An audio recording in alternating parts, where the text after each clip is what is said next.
Hello, Bad Tempered Badger here. Today I'll be responding to a video by That Jesus Dude, where he'll be discussing if one is a person of faith or one who relies only on what they see. Hello everybody. Oh no, that's no good, we're gonna have to sort this out. Be right back.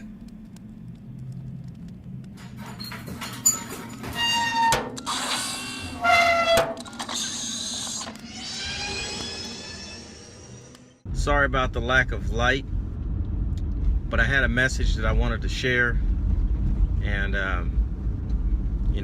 God is so spontaneous that He just puts things on our hearts, and we just need to share it.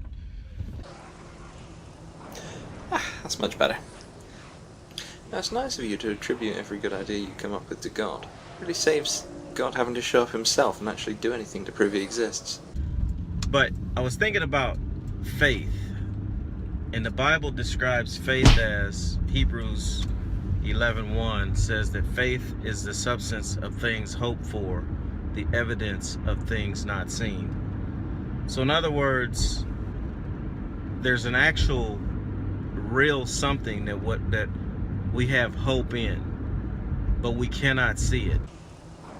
If you can't see it, and there's no evidence it's there other than that you hope it's there, why believe it at all? Surely you're only setting yourself up for disappointment believing in something that you just hope is there but might not be.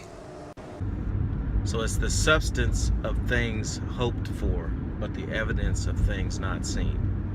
So if you have to see it to believe it, it's not faith at all. I mean, that's just what it is. So the Bible also says that without faith, it's impossible to please God. So God is only pleased with you if you believe blindly with no evidence. And if you look for evidence, you'll be damned for it. Seems like a really wonderful chap. Somebody really worth following. And I've talked to people, numerous people, and one of the things that gets me in trouble, that has gotten me in trouble in some of these conversations, is the content of what I have to say deals in faith. I talk about the way things should be, the way things ought to be, the way I wish things were, the way things are supposed to be. And when you're talking to someone who looks at things at face value, they really just, it's hard for them to see where you're coming from, because they deal in, everything that they see with their eyes, hear with their ears, and that's really as far as they usually take things. So that's not, honestly, that's really not a spiritual person that looks at things like that, because they're looking at things from the physical realm only. I'm assuming you mean you've been having conversations with atheists or other skeptical people. People who won't just take things on faith.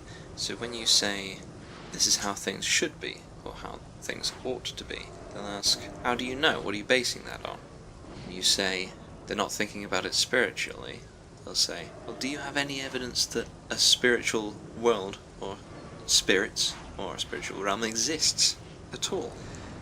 You say they only look at things based on their own senses. Well, no, that's not entirely accurate.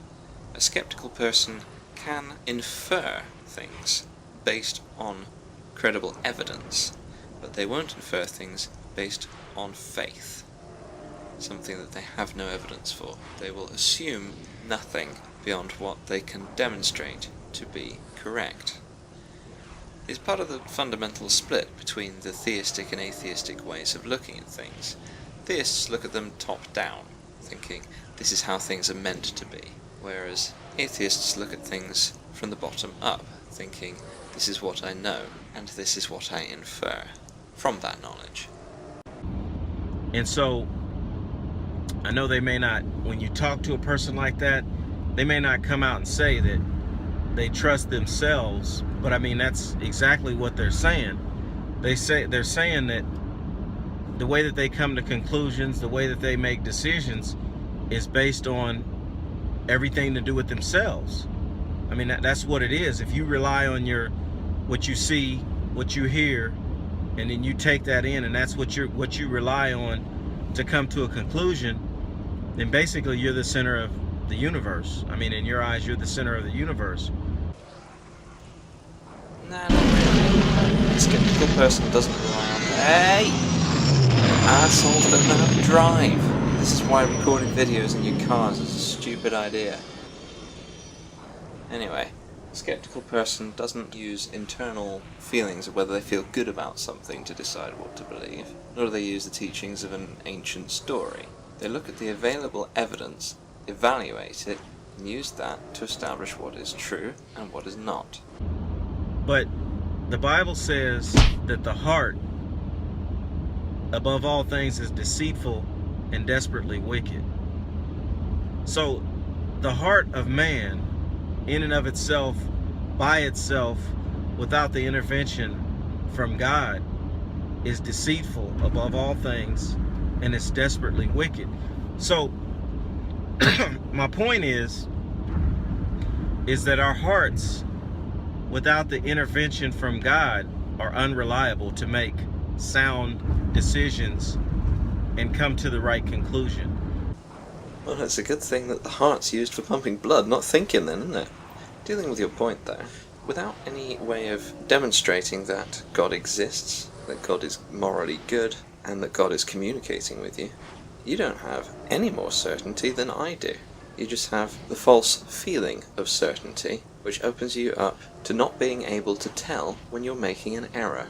If you can't admit that you don't have all the information, it becomes more difficult to correct yourself when something goes wrong. Because the conclusions that we're going to come to and the decision we're going to make are selfish decisions, because that's exactly what it's based on. It's based on our own perception, our own perspective of things. And so that's just it's a real dangerous place to be, because you trust in yourself for everything. That is a problem. It's a problem that's not helped by the idea that your perspective is backed up by an incontrovertible, inerrant moral authority. That leaves you open to even more self-delusion and bias. It's about putting self over other people. And I mean, Jesus summed it up when he said that he had two commandments: to love God with all of your being, soul, mind, body, and to love your neighbor as yourself. I mean, that sums it up right there. That's the crux of the matter. If each and every person were to do that, we would see a different world. I actually agree with them here. If everyone cared about everyone else, the world would be a much nicer place. I just don't think using an ancient fairy tale based on the 2,000 years out-of-date morality of small desert tribes is a good way to get there. I think we'd be better off taking the good parts of Christian morality, ditching the bad parts, understanding that the stories are stories, and moving forward from there. Thanks for watching, everyone.